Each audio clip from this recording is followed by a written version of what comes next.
Okay, to our next story. You know, over the years, we had been unlucky with good leaders on our continent of Africa. Perhaps the most graphic representation of this ugly phenomenon is the harvest of military interventions in about 7 countries as we speak, the latest being the Central African country of Gabon on July the 30th.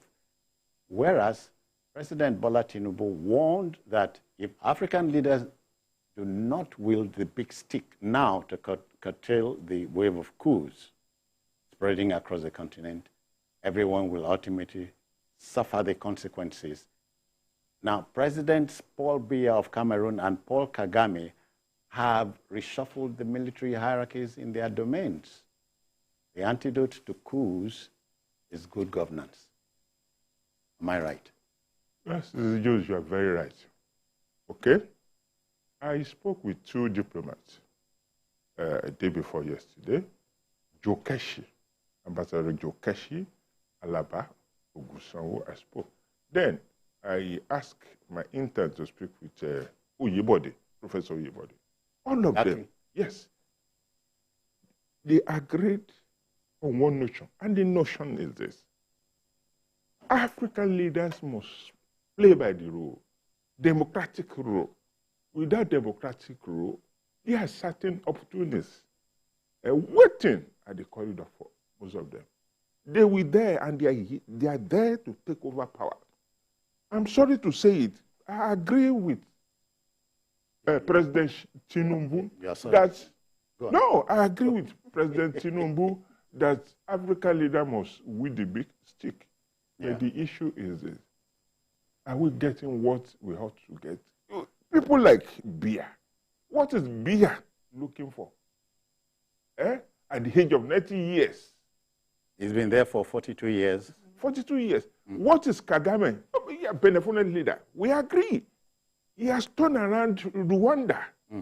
But are we saying that after being there for all these decades, the man could not come up or mentor somebody? These people you are mentioning, they have cousins. They include Yoweri Museveni, yes, 35 years, yes, as the maximum ruler of Uganda. You have Denis Sassou Nguesso. That one is even terrible. The man has converted the resources of the country for his family, for his son, for everybody in his family. What of another neighbor here, Ibn Abo, Theodoro Obiang Mbasugo Nguema of Equatorial Guinea? He's been there for 44 years. So his son is getting ready to succeed him. Yes, to succeed him. You know, what I see in all of this is there's this feeling of entitlement in them. Because they feel that, okay, we are leading you, we have done so well for the country. That is, I'm just imagining that could be the mindset of Kagame. Because you have turned around the fortune of your country. Does that mean that you should... That you must be there for life? For life? Look at Bongo, the Bongo family. I grew up knowing Bongo family. Yeah. And at a point, as a schoolgirl, I thought Gabon was a private island owned by the Umar Bongo family. So you see, when you sit tight, as though this office, consistently must be yours. If you're not there, or your family, it is not right, and it is so commonplace with African leaders. Hey. Until, see, yes, it is good to, yes, you can wield the big stick or you wield the, you call it a pola. The bottom line is governance. Yes, good governance. Good governance. Once you bring about good governance, the people are getting dividends of democracy. Nobody wants to topple you. Nobody wants you out of that place. Yeah.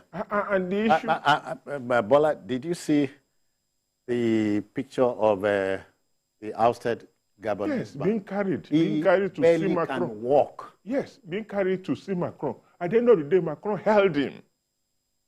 Making no fall. Yes. I know it's a terrible situation. You know, it's nauseating. I'm telling you. He's appealing to the world to come to his aid. And if you look at him, when they held him, he brought out a video saying that, my people, go out, shout, so that they won't kill me. Kill you. If they kill you, You're a public figure, and if that should be you're a public servant. You know, at the end of the day, if he should die today, they will use public money to bury him. Then the military can, I'm sorry to say, but they should go through the process. Yeah. Yes, they must go through the, prosecute him, get all the state resources from him and his family. Sometimes you wonder if we are indeed the dark continent. Of all the 5 continents on the planet, Africa seems to be the most unfavorable here. If you look at what is going on, look at the annals of Africa. What do you say? What do you see? Now every leader is afraid. Ghana is reshuffling. By the way, Bola Ibinabo, we must talk about our own country. We have recorded 9 coups. Yes. 5 of them successful, 4 of them unsuccessful, and we had about 2 or 3 or 4 attempted ones that went awry. You know.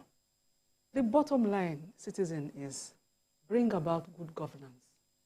Give the people the joy of being a national in your country. Because it's possible. But I mean, you look at Gabon. They have various natural minerals. It's an oil-producing country like Nigeria. Yes. Very rich. The people are living in penury, living in poverty. They're so impoverished. What do you think?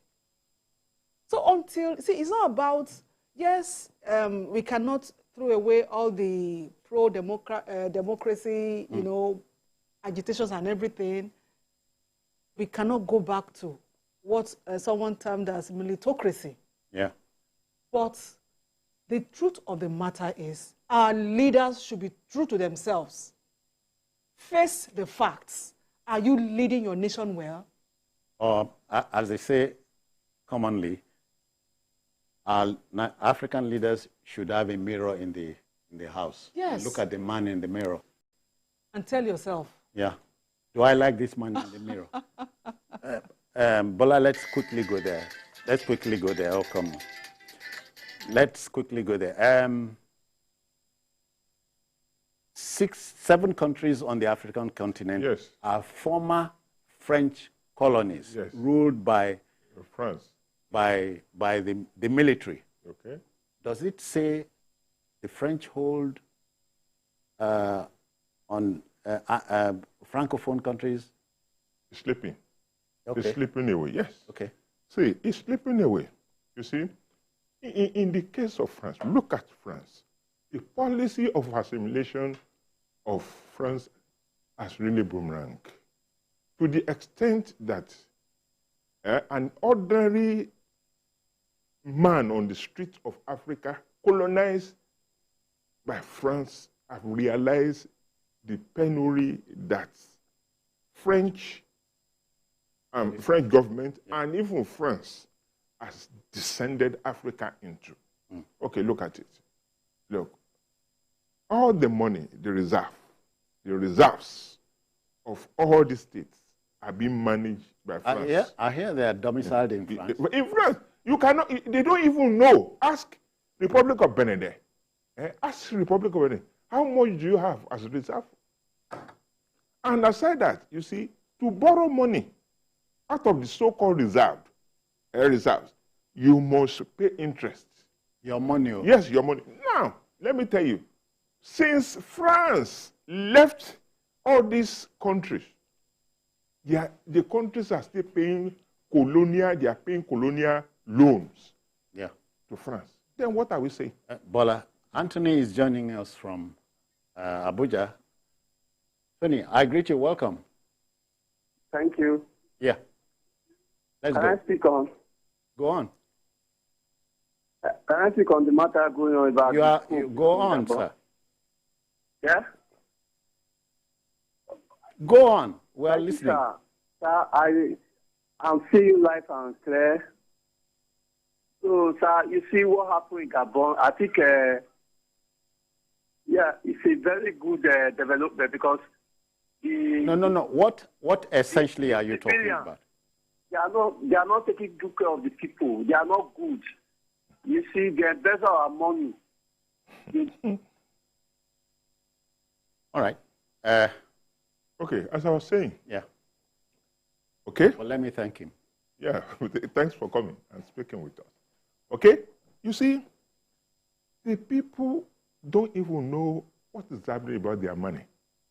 France is still receiving colonial debt since the days of independence. What are we saying?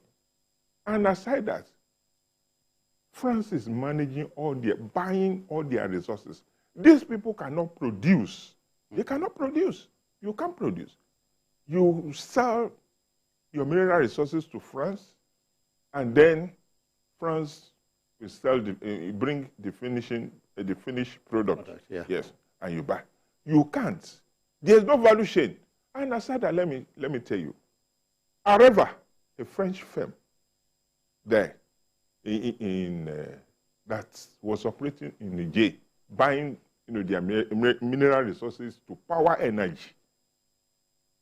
It is the only company buying these resources. The people in Niger, they are not even having light. They are not having power, energy. Nigeria was giving Niger energy until we cut off when the military struck. Yeah. You see, why will the people be happy when a country that's supposed to be your friend that wants you to speak, like, a Frenchman, behave like a Frenchman, is only doing it to really perpetuate poverty in your land. Ibn, consider this.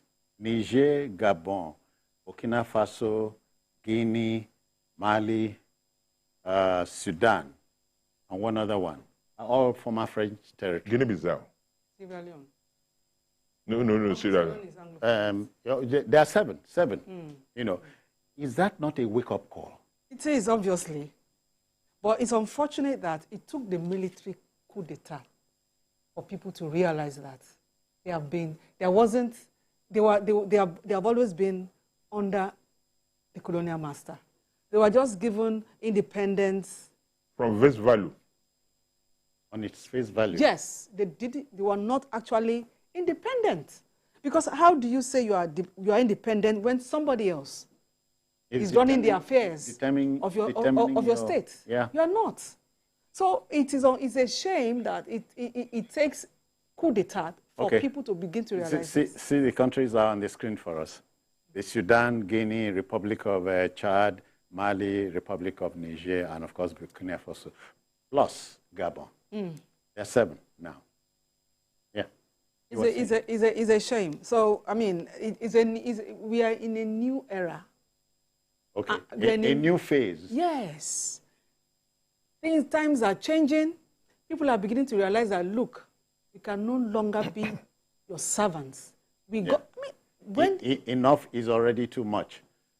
Philip is in Abuja, Ibn Abo, so let's hear him. Good evening, Philip. Welcome. Oh. We've lost the connection to him. Sorry, you were saying. But unfortunately, this coup d'etat has precipitated a lot of fears in African leaders. Yeah.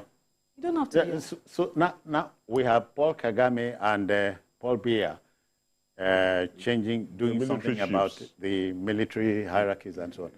Yeah. Too little, too late? It's too late. If they still want to strike, they will strike. The best thing that they can do, get out of power. They don't need to be there. They've overstayed. I'm sure you heard the news. Just last week, Paul Biya went to Paris to celebrate 40 years plus of being on the throne. Okay. He was stoned. Yes. That is what we want. The people waited so long. Look at what is happening in Cameroon. The English-speaking country, they joined Cameroon willingly, thinking that they will... The southwestern yes. Cameroon, yeah. Yes. But what is happening now? They are being killed. They are being killed. And the UN could not talk. It is there in the charter of formation of the country that, look, if they want to separate, they can separate. They looked for the country known Ambazonia. Ambazonia, yes. Yeah. The English-speaking country. Go there now. The place is devastated. People are being shot. They are being killed by Cameroonian gendarmes. Then what are we saying? And the world is looking. In the Security Council, people could not talk when they wanted to talk. France said no. Yeah, the English-speaking region of Cameroon. Yes, it's ambassador. Southwestern. Yes, Yeah. yes. And you see, nobody could talk. Other countries, you know, like Canada wanted to raise the issue, but France shut them down at the Security Council. And other Security Council permanent members will support France. Yeah. Because they are benefiting, all of them are benefiting from it. Well, let's take it home. So, it's a wake-up call. What's happening in Gabon is a metaphor for African leader. New look Africa. You know, neo-colonialism people talk about. Yes. People are beginning to take charge of their affairs. Okay. And if you don't stand up and take charge of your affairs, nobody's going to do it for you. But there's this argument about military governments not correcting anything in Africa. Yes, they are not correcting anything. That is another scenario. Because they have they have the guns, they have all the ammunitions. That's why they are coming on board. You think we don't have civilians in all these countries who are not happy with what is going on in their countries? But how do they? If you come up with too much agitations, somebody will just silence you somewhere. Yeah. So people are not happy, and it is unfortunate that it will take the military for